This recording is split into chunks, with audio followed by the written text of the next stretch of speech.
Assalamualaikum warahmatullahi wabarakatuh. Syaralun kembali dalam program Serambi Podcast dengan edisi Bincang Publik bersama saya Mawadatul Husna, jurnalis harian Serambi Indonesia.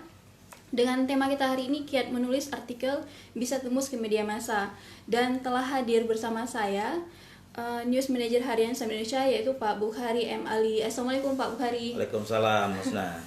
Ya, Bapak Pak. sehat? Alhamdulillah sehat. Bapak sehat, Pak? Sehat, alhamdulillah. Sehat. Meskipun di tengah masih COVID, kita alhamdulillah harus tetap menjaga kesehatan, Pak ya? Iya, tetap Oke. sehat. Baik, Pak, mungkin mau menyapa dulu Pak Syaralun nih Pak. Ya, Saudara-Alun, selamat pagi. Selamat jumpa kembali di podcast Serambi Indonesia. Ya, kita bincang-bincang. Silakan. Ya, kita akan bincang selama 30 menit ke depan, yaitu terkait dengan tema kiat menulis artikel bisa tembus ke media massa.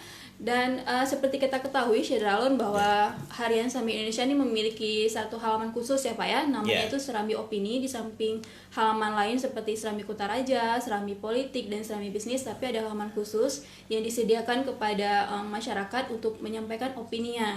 Dan ini juga seperti janji kita minggu kemarin, sebelumnya kita udah pernah preview bahwa bagaimana cara supaya tulisannya dimuat di Harian Serambi Indonesia. Dan hari ini kita akan menepati janji itu untuk mengupas tuntas bersama Pak Bukhari terkait dengan teknik-teknik. Nah, Pak, mungkin bisa disampaikan dulu nih Pak. Sebenarnya apa saja sih Pak yang harus dipenuhi oleh penulis ini untuk bisa dimuat opininya nih Pak di Serambi Opini? Iya.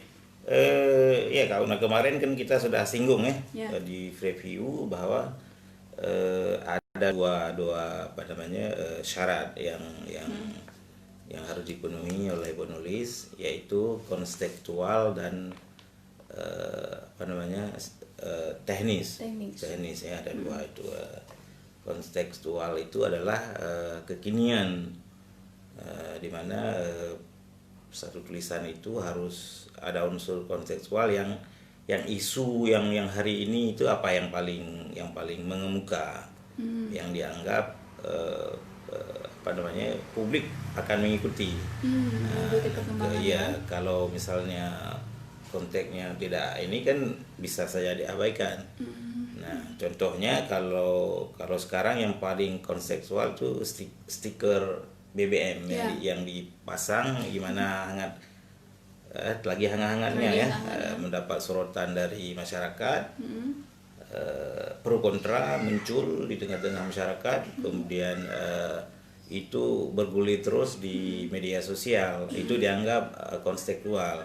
Karena ini mungkin baru hari ini dan kemarin itu puncaknya, mungkin belum masuk. Tapi kalau itu ada artikel seperti itu masuk ke Serambi, itu akan mendapat prioritas dari kita, karena kita anggap sangat-sangat kontekstual.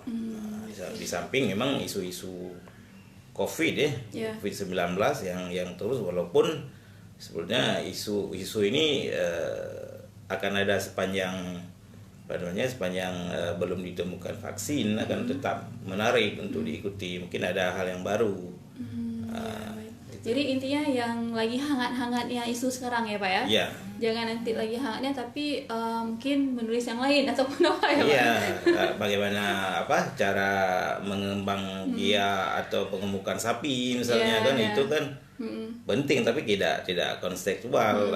Misalnya 1 Muharram sudah agak lewat sedikit, itu masih bisa masuk. Tapi udah agak lewat sedikit. Nah, artinya gini Pak, Syaralun tuh harus selalu mengupdate informasi ya Pak ya, terkait apa nih saat ini yang sedang dibahas di media massa. Jadi itulah yang harus dikemas dalam bentuk opini, kemudian dikirim ke media gitu Pak ya, dan itu akan menjadi nantinya prioritas dari pihak media sendiri. Nah, kalau misalkan saat ini nih Pak, misalkan kok yang tadi Bapak katakan kan ini lagi hangatnya terkait dengan penempelan stiker BBM nih Pak.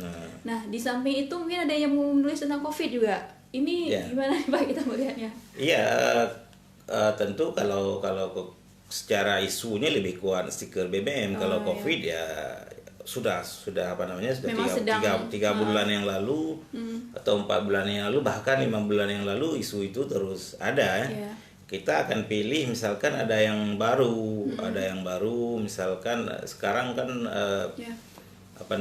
stigma terhadap penderita COVID itu masih ada di kalangan masyarakat, seolah-olah itu aib. Mungkin yang menulis tentang itu akan lebih menarik. Tapi kalau hanya soal apa itu COVID, ini kan sudah menjadi pengetahuan umum, tidak dianggap isu lagi. Artinya yang berbeda lah Pak ya, tulisannya yang berbeda itu ya.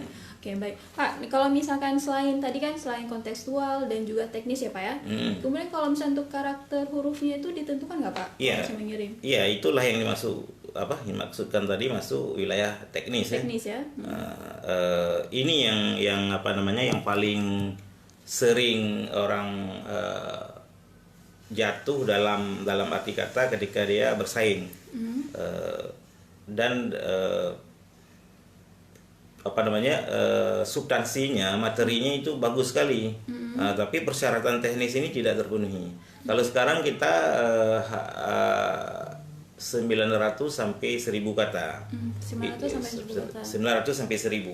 Ya. Yaitu di bawah 900 itu akan kekurangan, sehingga space yang dibuka di Serambi itu setengah halaman untuk opini, karena di bawahnya ada jurnalisme warga.